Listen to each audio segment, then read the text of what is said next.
Terima kasih Bapa yang baik, hamba mengucap syukur buat segala kebaikan-Mu di dalam nama Tuhan Yesus. Haleluya, haleluya. Amin. Praise the Lord. Segala sesuatu yang masuk lewat mulut, keluar lewat mulut.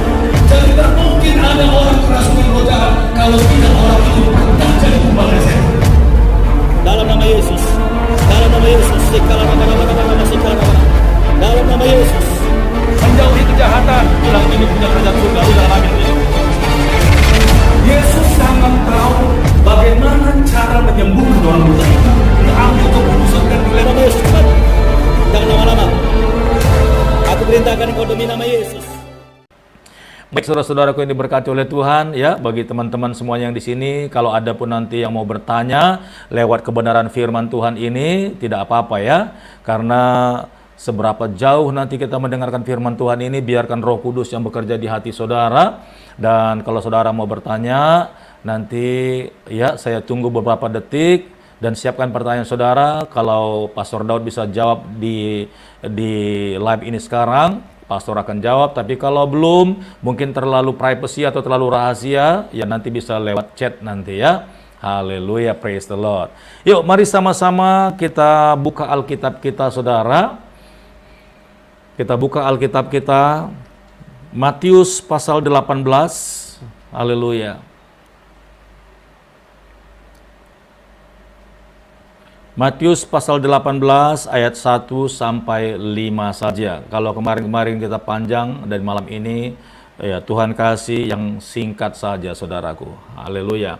Ya, saya ingatkan kembali bahwa pengajaran kita yang terakhir 2 hari yang lalu, ya, bagaimana orang buta disembuhkan oleh Tuhan, ya. Orang buta ini, anak muda ini adalah buta dari sejak lahirnya.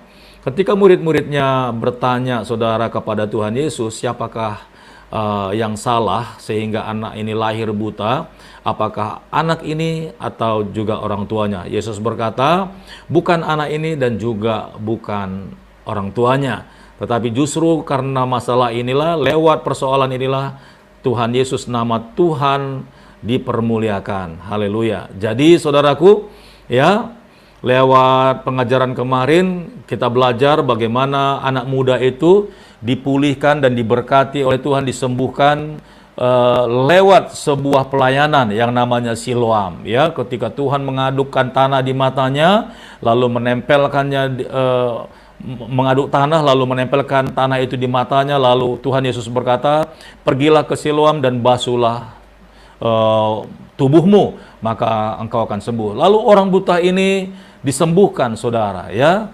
Kemudian setelah dia sembuh, masih juga ada banyak orang-orang yang bertanya, bahkan seperti bingung, bahkan nggak percaya bahwa itu dia. Namun orang buta ini menjawab, itu adalah aku. Benar, akulah orang-orang yang suka meminta-minta di pintu gerbang itu, dan akulah orang yang tadinya buta sekarang sudah disembuhkan. Haleluya. Nah, Siloam itu berbicara tentang hamba-hamba Tuhan, berbicara tentang gereja, berbicara tentang suatu tempat, apakah ibadah KKR, ya. Dan ketika kita mau disuruh sama Tuhan pergi untuk mengalami yang namanya pertolongan Tuhan, kita harus taat saudara, ya. Kadangkala kita memang disuruh pergi ke suatu tempat, itu semuanya tuntunan Tuhan. Jadi jangan tahan rohmu ketika Roh Kudus memimpin engkau, ya. Itulah caranya Tuhan untuk membawa kita melihat pertolongan Tuhan. Haleluya, praise the Lord. Ya, kita perhatikan Alkitab kita saudara, Matius pasal 18 ayat 1 sampai 5. Ayat 1 berkata begini, pada waktu itu datanglah murid-murid itu kepada Yesus. Perhatikan ya, yang datang itu bukan orang-orang, tetapi murid-murid Yesus, ya, hamba-hamba Tuhan. Murid-murid Yesus ini adalah rasul-rasul dan hamba-hamba Tuhan. Pada waktu itu datanglah murid-murid itu kepada Yesus dan bertanya, siapakah yang terbesar dalam kerajaan sorga? Maksudnya siapakah di antara kami, ya, di antara kami para hamba-hamba Tuhan ini yang terbesar di kerajaan surga. Wow, haleluya. Nah, saudara-saudara, ternyata kejadian juga nih persoalan ini ya. Nah, hamba-hamba Tuhan ini, para rasul-rasul ini, ketika mereka belajar bersama-sama dengan Tuhan, ketika mereka menyimak semua pengajaran yang Tuhan sampaikan, lalu mereka mempraktekkannya, ketika mereka mendengar semua firman Tuhan, lalu melakukannya, maka mereka merasa bahwa mereka sudah mengalami yang namanya kuasa dan pengurapan Tuhan. Nah, saudaraku, lewat pelayanan mereka, saudara, ya, mereka mulai mempertimbangkan, mereka mulai membuat satu penilaian di dalam pelayanan mereka. Itu sebabnya muncul, saudaraku, satu pernyataan yang sebenarnya di hadapan Tuhan itu tidak baik, saudara. Ya, sekali lagi saya bacakan ayatnya. Pada waktu itu datanglah murid-murid itu kepada Yesus dan bertanya, siapakah yang terbesar dalam kerajaan surga? Haleluya. Nah, ini sebenarnya menceritakan tentang nubuatan atau situasi dan masa seperti di akhir zaman ini juga, saudara. Kalau di zaman rasul-rasul ini sudah diingatkan, ya, sudah terjadi, ya, yang namanya meminta pengakuan. Siapakah yang terbesar dalam kerajaan surga? Nah, kita lihat, saudaraku, gereja-gereja hamba-hamba Tuhan sekarang, ya, melayani di berbagai macam tempat, di berbagai macam wadah, di berbagai macam gereja. Nah, kita lihat, saudaraku, dan berbagai macam statement dilakukan oleh hamba-hamba Tuhan ini, berlomba-lomba untuk menunjukkan pelayanan siapa yang terbaik, pelayanan siapa yang terbesar, pelayanan siapa yang lebih luar biasa, saudaraku. Nah, coba kita lihat, ya, pertanyaan murid-murid ini apakah berkenan di hadapan Tuhan. Ayat 2, maka Yesus memanggil seorang anak kecil dan menempatkannya di tengah-tengah mereka, lalu berkata, aku berkata kepadamu sesungguhnya jika kamu tidak bertobat. Nah, saudaraku, lihat baik-baik, dan malam hari ini Tuhan Yesus, ya, memberikan nasihat kepada hamba-hamba Tuhan, kepada gereja-gereja untuk bertobat juga, saudaraku. Kita lihat, ya, saudara-saudara, kalau perhatikan di akhir zaman ini justru terjadi yang namanya persaingan yang tidak baik. Haleluya. Masing-masing hamba Tuhan mengklaim dirinya adalah seorang hamba Tuhan yang paling berkenan di hadapan Tuhan. Masing-masing hamba Tuhan, pemimpin jemaat, mengklaim bahwa gereja mereka yang paling berkenan di hadapan Tuhan. Ada lagi hamba-hamba Tuhan yang mengklaim bahwa pengajarannya lebih benar daripada gereja lain. Haleluya. Kita lihat, saudara, Pastor Daud harus sampaikan ini karena ini ada di dalam firman Tuhan. Dan setiap kita harus mengetahui ini, saudara, agar kita terjebak, saudaraku. Sehebat-hebatnya hamba Tuhan dipakai Tuhan, saudaraku, dalam pelayanannya, itu tidak menjamin bahwa hamba Tuhan itu lebih besar di surga. Sekali lagi, sehebat-hebatnya hamba Tuhan dipakai Tuhan ketika melayani, saudaraku, itu tidak menjamin bahwa dia lebih besar di surga, saudara. Haleluya. Itu sebabnya firman Tuhan berkata, Yesus berkata, tetapi orang, ya, orang yang melakukan firman Tuhan, ya, haleluya, sekalipun dia tidak sebesar Yohanes Pembaptis, tetapi karena dia taat, dia melakukan perintah Tuhan, maka orang itulah yang terbesar di surga. Haleluya. Jadi saudara-saudaraku, jangan kita kecile, ya, bahasanya orang Medan itu kecile, saudaraku, ya, tertipu. Kita pikir karena gerejanya besar, cabangnya banyak, kita pikir gereja inilah yang diberkati Tuhan. Gereja inilah yang paling berkenan di dalam hadirat Tuhan. Gereja inilah yang mungkin yang akan paling diurapi Tuhan di surga. Tidak, saudaraku, tidak. Haleluya. Ya, jangan tertipu. Haleluya. Sekali lagi saya ulang, sekalipun hamba Tuhan itu paling besar gerejanya, belum tentu dia akan lebih besar di surga. Sehebat-hebatnya hamba Tuhan berkhotbah dengan pengajaran-pengajaran yang keras dan menganggap dirinya pengajarannya yang paling benar dari gereja lain, belum tentu dia yang paling besar di surga, saudaraku. Haleluya. Ya, jelas dikatakan ya, ketika ayat 1 ini kita baca tadi, siapakah yang terbesar di dalam kerajaan surga? Ternyata nubuatan ini terjadi sekarang, saudaraku. Banyak hamba-hamba Tuhan bersaing, bukan untuk memuliakan Tuhan akhirnya, tetapi memuliakan namanya, memuliakan gerejanya, saudaraku. Hamba Tuhan yang satu dengan yang lain itu tuduh menuduh, ya. Ada yang katakan gereja itu sesat, ya. Ada yang mengatakan bahwa doktrin mereka itu tidak benar, tidak sesuai dengan Alkitab. Ada yang mengatakan gereja-gereja yang tepuk tangan karismatik itu gereja-gereja yang nggak benar, namun mengatakan bahwa gereja kamilah yang benar. Haleluya. Praise the Lord. Mungkin saudara-saudara kita semuanya ini ya masuk di dalam gereja-gereja itu, saudara. Tapi saya katakan malam hari ini seperti firman Tuhan katakan yang sudah kita baca. Yes, maka Yesus memanggil seorang anak kecil dan menempatkannya di tengah-tengah mereka lalu berkata, "Aku berkata kepadamu, sesungguhnya jika kamu tidak bertobat dan menjadi seperti anak kecil ini, kamu tidak akan masuk ke dalam kerajaan surga." Gereja-gereja akhirnya karena terlalu fokus dengan pelayanannya, gereja lupa dengan pengajaran yang sebenarnya. Haleluya. Hamba-hamba Tuhan karena fokus dengan sistem gerejanya, hamba-hamba Tuhan karena fokus dengan pelayanannya, saudaraku. Bukan fokus dengan Tuhan, tapi fokus dengan pelayanannya. Wow, 7 hari 24 jam full pelayanan, saudaraku. Tapi bukan full dengan Tuhan. Haleluya. Itu sebabnya Tuhan Yesus berkata, barang siapa tidak seperti anak kecil ini, dia tidak akan masuk dalam kerajaan surga. Bertobatlah, kata Tuhan. Kenapa harus bertobat, saudaraku? Haleluya. Nah, ketika Pastor Daud membaca ini dan kemudian Tuhan suruh untuk sampaikan, saudaraku, ini juga menjadi pembelajaran bagi kita. Bukan berarti ketika kita sudah banyak dengar firman Tuhan, orang-orang yang mungkin di bawah kita, kita tidak anggap kita lebih rohani daripada mereka. No, saudaraku. No. Kadangkala ketika kita banyak mengetahui hal-hal tentang firman Tuhan, kita akhirnya lama-lama jadi sombong, saudara. Kita lama-lama akhirnya jadi tinggi hati. Dan lama-lama kita menganggap bahwa kitalah yang paling kudus, yang paling benar, yang tidak punya dosa dan tidak punya salah. Kita menganggap orang-orang lain itu tidak benar. Jangan, saudaraku, jangan. Haleluya. Ya, lama-lama kita menjadi sombong rohani. Kita sombong. Dan akhirnya yang kita hidupi bukanlah nasihat firman Tuhan, tetapi semua cara dan aturan main gereja, saudaraku. Haleluya.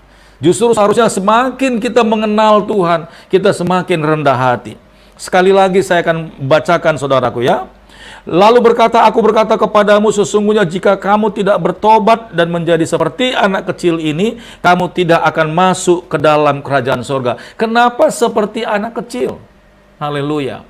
Ternyata ini cukup untuk menampar semua gereja-gereja, saudara. Ini cukup untuk menampar semua pemimpin-pemimpin gereja. Haleluya. Coba saudara perhatikan sekarang, ya. Gereja yang aliran A dengan aliran B sekarang nggak bisa nyatu, saudaraku. Ya, kadang-kadang Pastor Daud juga bingung ketika pertemuan hamba-hamba Tuhan terjadi, saudara. Doa, ya, doa bersama-sama untuk kesatuan gereja-gereja. Tapi apa yang terjadi, saudaraku? Gereja yang satu dengan yang satu tidak bisa ketemu. Karena apa? Karena perbedaan doktrin dan pengajaran. Haleluya.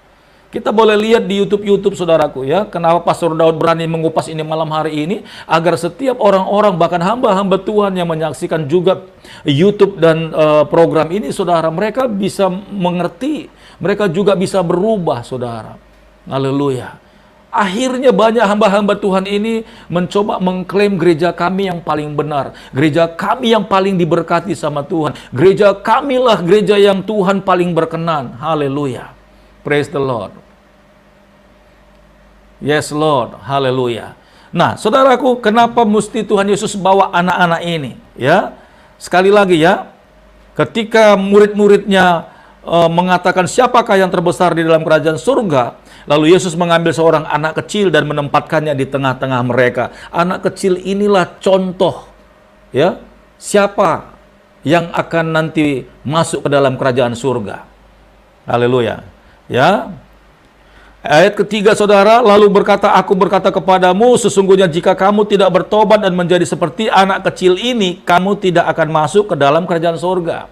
Ya. Nah, saya mau tanya sama kita semuanya, ya, siapa di antara saudara-saudara yang waktu kecil, ya, dari umur 7 tahun lah, katakanlah 7 tahun sudah masuk ke dalam sekolah minggu, saudara. Anak kecil ini sebenarnya menggambarkan sekolah minggu, ya. Nah, coba saudara perhatikan, semua gereja tanpa terkecuali, ya, ketika mereka melayani anak-anak, saudara boleh perhatikan, ya. Coba dengarkan lagu-lagu yang mereka nyanyikan.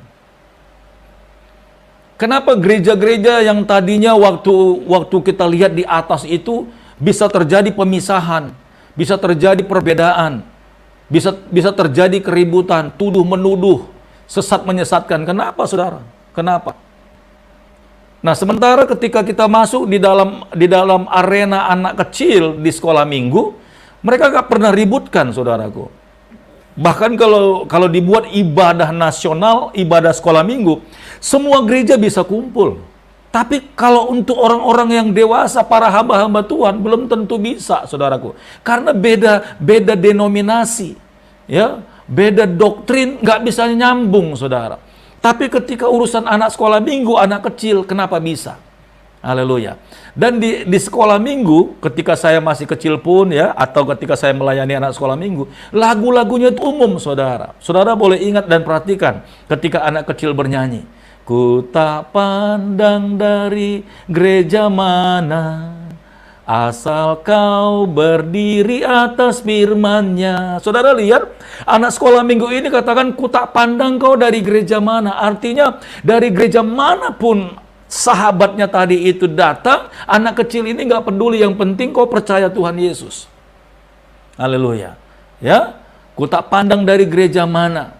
Ku cinta keluarga Tuhan, terjalin mesra sekali. Itu lagu-lagu anak sekolah minggu. Tapi coba ketika sudah besar, saudaraku, sudah jadi hamba-hamba Tuhan semuanya, nggak ada lagi ku tak pandang kau dari gereja mana, nggak ada. Ketika dia datang dari gereja mana, kita nggak satu gereja, nggak bisa nyambung. Kau nggak bisa masuk karena kita beda doktrin, haleluya, beda pengajaran, kita beda denominasi. Jadi sorry, maaf, haleluya.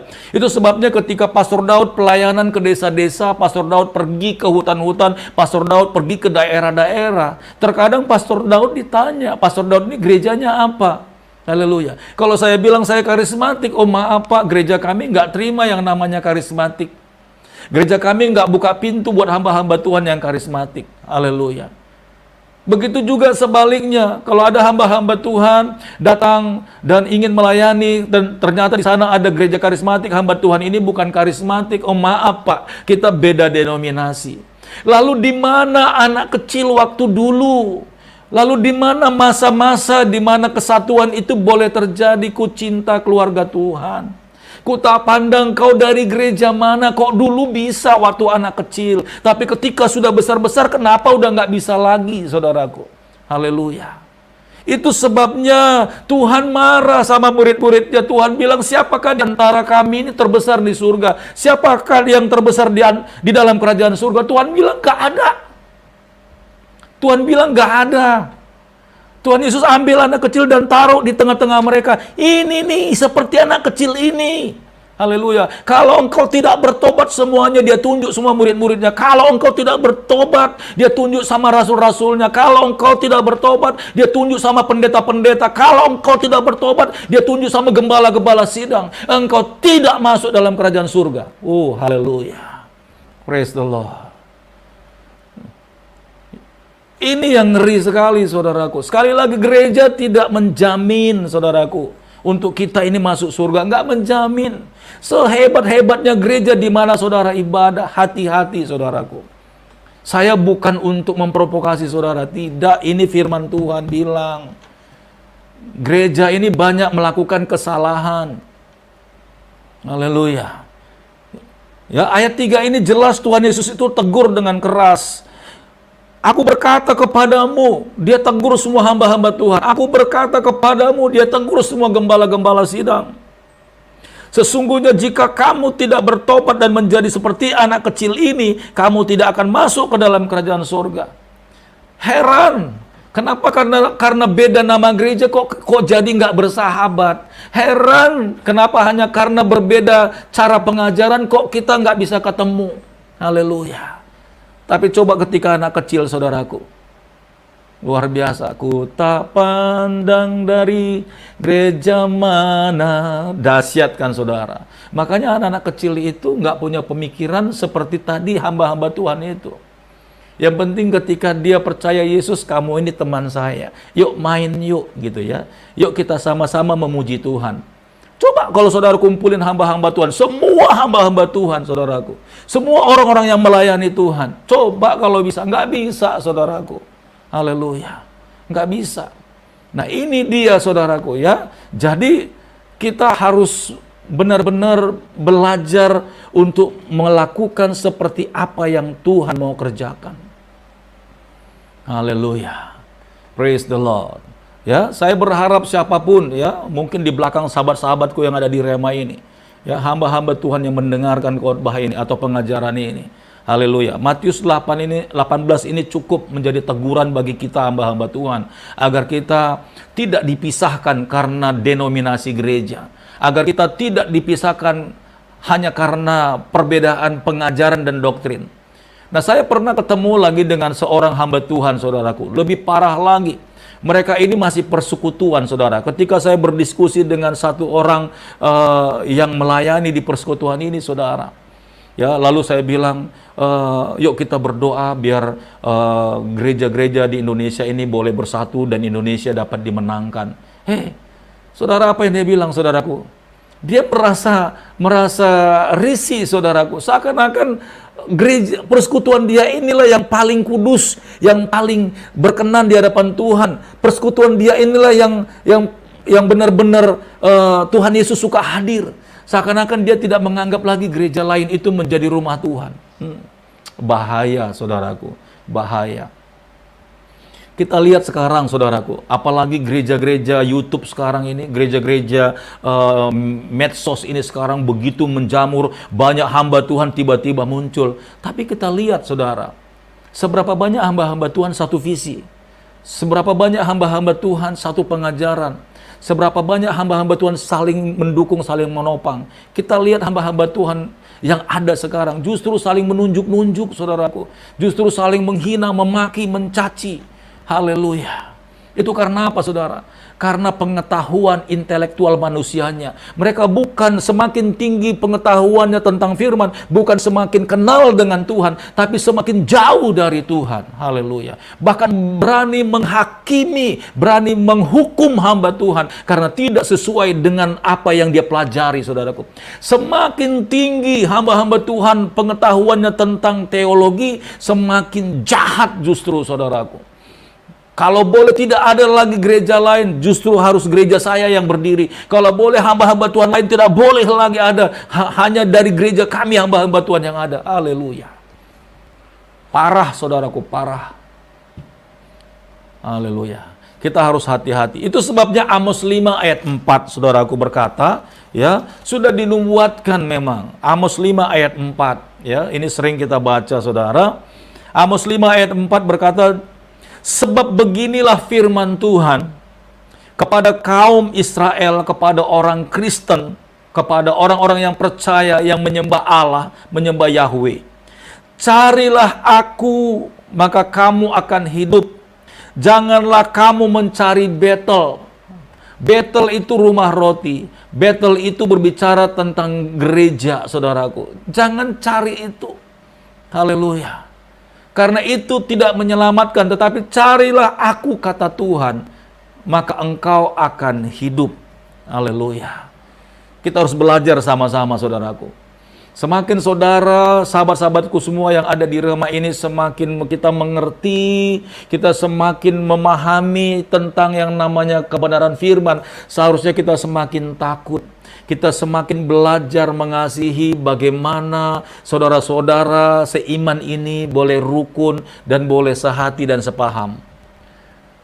Bukan nama gereja yang akan memisahkan kita. Seharusnya kita bisa mengalami pemisahan itu semuanya karena dosa, saudaraku. Tapi heran kenapa hanya karena nama gereja kita berpisah. Kenapa hanya karena perbedaan doktrin kok hamba-hamba Tuhan bisa berpisah. Tidak bisa satu, saudara. Saya heran apakah di surga nanti ada yang namanya ruangan-ruangan. Oh, ini dari doktrin A, ini doktrin B, ini dari doktrin C gitu. Saya bingung, saudaraku. Makanya Tuhan Yesus bilang nggak ada seperti itu. Nggak ada, saudaraku. Haleluya. Di surga itu nggak ada nama gereja manapun, saudaraku, nggak ada. Nggak ada, saudaraku. Kalau saya mau sebut gereja A, gereja B, gereja C, saudara mungkin nanti ada yang tersinggung, saudara. Tapi yang pasti semua nama-nama gereja yang ada di dunia ini sekarang, khususnya di Indonesia, nggak ada namanya di surga, nggak ada. Haleluya. Saudara boleh cari nama-nama gereja di surga. Nggak akan ada, saudaraku. Nggak ada. Yang ada di surga adalah orang-orang yang melakukan kehendak Tuhan. Nggak peduli dari gereja mana, saudaraku. Haleluya. Mungkin gerejanya ketika ada di dunia ini, gerejanya kecil, sederhana. Gerejanya mungkin nggak terkenal, saudaraku. Hamba Tuhan pun mungkin nggak terkenal. Tapi semua jemaat-jemaatnya itu mengasihi Tuhan dan melakukan firman Tuhan, mengasihi sesama, melakukan kebaikan-kebaikan, dan taat kepada apa yang Tuhan perintahkan. Haleluya. Mungkin di dunia mereka nggak terkenal, bahkan tersebut pun gereja itu jarang, saudaraku. Tapi mereka benar-benar hidup sesuai dengan kehendak Tuhan. Haleluya. Jangan saudara pikir karena gereja yang ada sekarang besar, cabang-cabangnya di mana-mana, gereja itu banyak jemaatnya, sekali ibadah ribuan, saudara. Saudara pikir gereja itu yang akan ada di surga? No way, saudaraku. Enggak. Haleluya. Jangan saudara pikir juga karena pendetanya itu luar biasa, ya disiplin, pokoknya tegas dan pokoknya tidak kompromi, saudaraku. Saudara pikir gerejanya itu akan ada di surga? Tidak juga, saudaraku. Haleluya. Itu sebabnya, saudaraku, di akhir zaman ini nanti, ya, ketika Tuhan Yesus membuat sebuah penghakiman, yang dicek itu kamu bukan ditanya kamu dari gereja mana, enggak, saudaraku. Tidak. Haleluya. Jadi kita harus belajar, saudara, harus siap-siap, harus rendah hati dan melakukan firman Tuhan.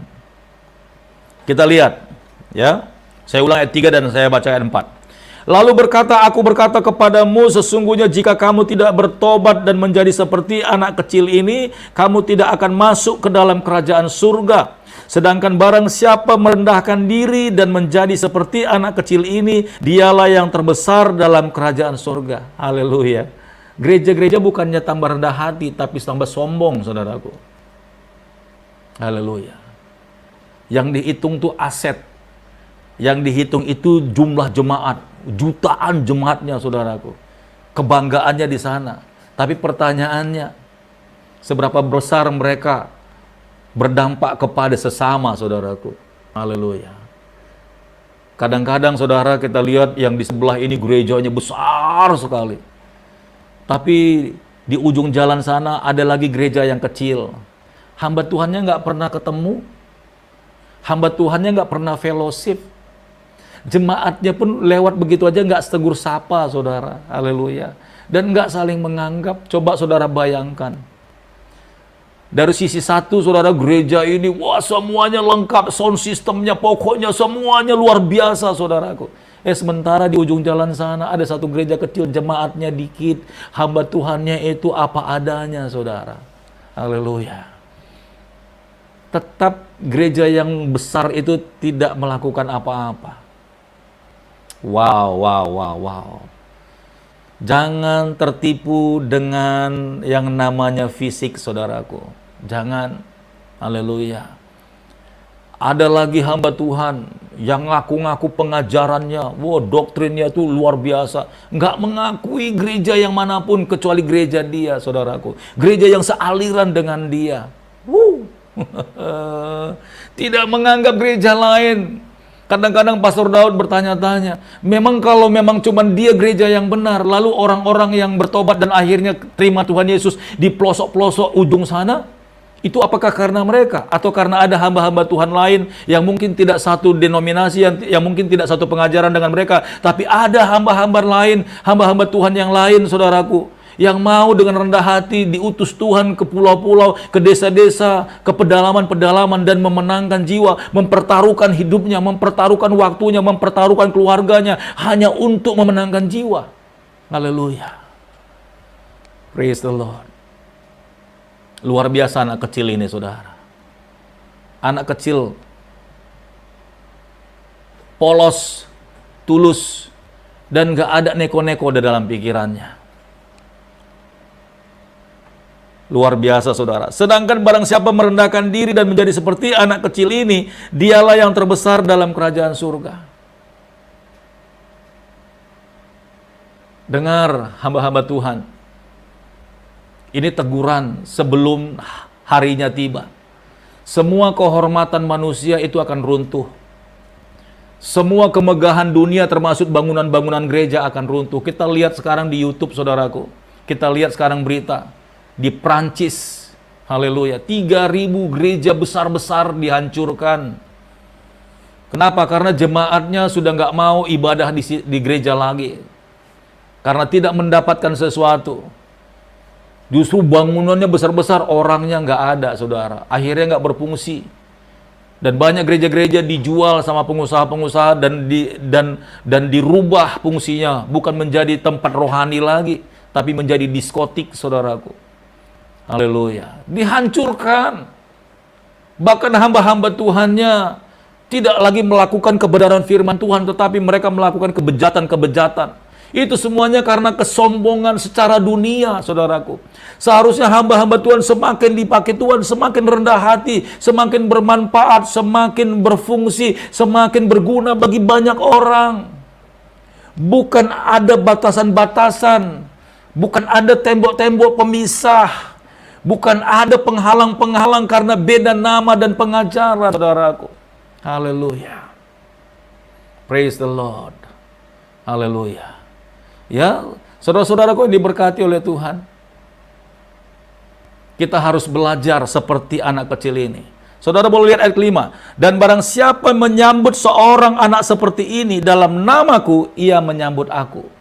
Justru ketika kita melayani siapapun yang datang, kita harus lepaskan dulu, saudaraku, ya, nama dan label kita. Karena kita tahu bahwa orang yang kita hadapi itu adalah anak-anak Tuhan. Orang yang kita hadapi itu adalah sama-sama hamba Tuhan. Orang-orang yang kita hadapi itu sama-sama anak-anak kerajaan Allah. Kita lepas, saudaraku.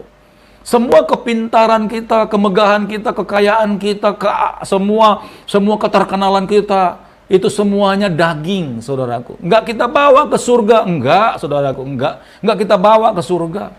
Haleluya. Titel kita, pengetahuan kita, jabatan kita, enggak kita bawa, saudaraku, enggak kita bawa. Yang kita bawa itu cuma satu. Semua perbuatan-perbuatan kita, saudara. Itulah yang akan menjadi saksi kita nanti ketika kita berhadapan dengan Tuhan. Haleluya. Kemana kita taruh, saudaraku? Kemana kita perbuat semua anggota tubuh kita ini? Apakah kaki kita pakai untuk berjalan cari jiwa? Apakah tangan kita ini kita pakai untuk menolong sesama? Apakah mulut kita ini kita pakai untuk mendoakan orang lain?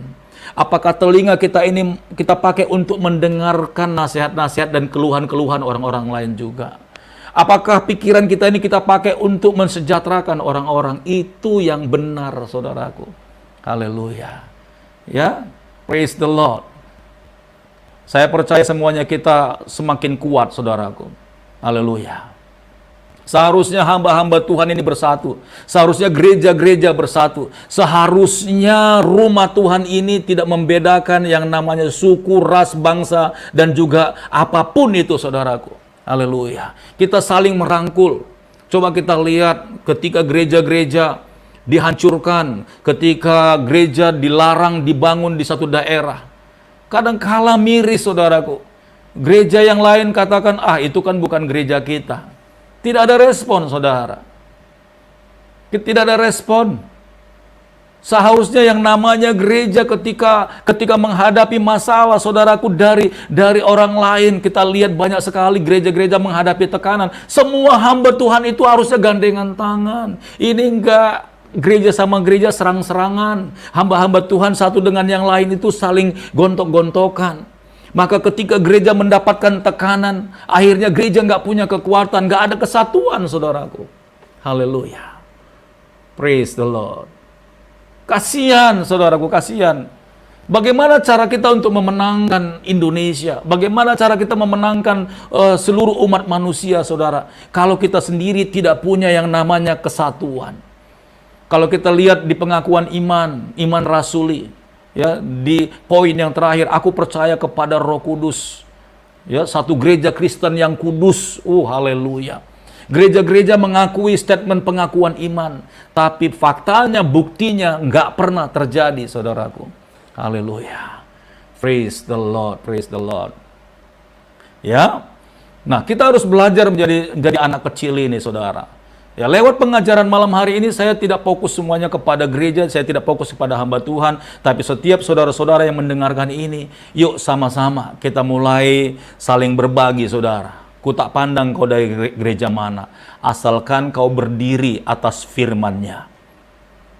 Selama kita sama-sama percaya kepada Tuhan Yesus, selama kita sama-sama percaya kepada Allah Bapa yang mengutusnya, selama kita sama-sama percaya kepada Allah Roh Kudus, haleluya, kita ini bersaudara di dalam Tuhan.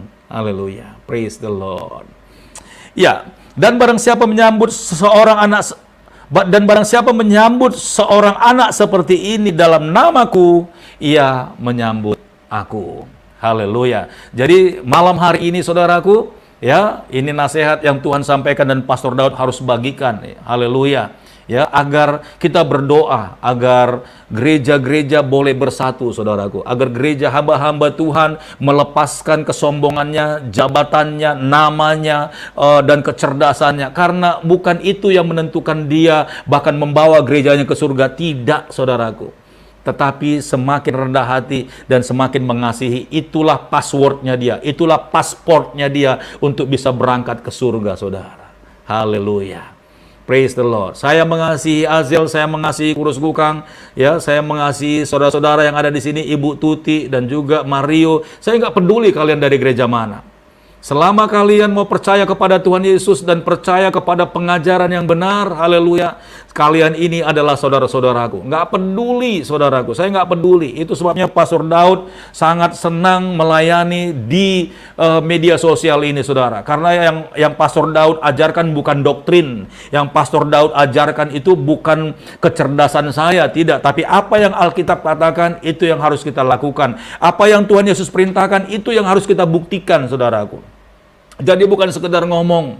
Ada banyak kita lihat sekarang ini, hamba-hamba Tuhan pintar untuk ngomong, tapi tidak punya bukti dalam kebenaran perintah-perintah Tuhan. Bagaimana dia harus mengasihi, bagaimana dia harus mendukung hamba-hamba Tuhan juga, sekalipun tidak satu gereja, sekalipun tidak satu aliran, tetapi ketika hamba Tuhan itu dipakai Tuhan untuk menjadi perpanjangan tangan Tuhan dalam pelayanan, baik kesembuhan ataupun pelayanan-pelayanan lain, saudaraku, tidak akan ada judgment, saudara, tetapi mendoakan dan dukung. Haleluya. Karena Tuhan punya hukum tersendiri bagi setiap hamba-hamba Tuhan ini. Haleluya. Praise the Lord. Praise the Lord. Kalau kita boleh lihat, saudaraku, ada 12 murid Yesus, yang tadinya 12 hilang satu, si Yudas, tapi diganti lagi, saudaraku, dengan Matias, saudara. Tetapi 12 murid ini punya karakter yang berbeda-beda. Kalau saya boleh ceritakan kepada saudara-saudara, dari 12 murid-murid inilah muncul berbagai macam jenis yang namanya gereja. Gereja mula-mula, saudaraku, gereja yang melakukan terobosan besar. Mereka sama-sama melayani dengan pengurapan dan karunia yang Tuhan kasih kepada mereka. Mereka benar-benar mengobarkan nama Yesus. Mereka mati untuk nama Yesus. Haleluya. Tapi semakin ke belakang ini, saudaraku, dunia semakin menarik perhatian setiap hamba-hamba Tuhan, dan akhirnya gereja-gereja bisa terpecah-pecah, saudaraku. Haleluya. Kiranya firman Tuhan yang Pastor Daud sampaikan malam hari ini menjadi pengajaran buat kita, agar kita meneladani Tuhan Yesus, bukan meneladani gembala sidang kita, bukan meneladani pendeta-pendeta yang menganggap dirinya lebih hebat, bukan meneladani manusia, tapi meneladani firman Tuhan, meneladani apa yang Tuhan Yesus katakan. Itulah yang Tuhan inginkan, saudaraku. Semakin rendah hati, semakin diberkati Tuhan, semakin mengasihi jiwa-jiwa, semakin melakukan apa yang berkenan di hadapan Tuhan. Haleluya. Praise the Lord. Tuhan Yesus memberkati. Amin.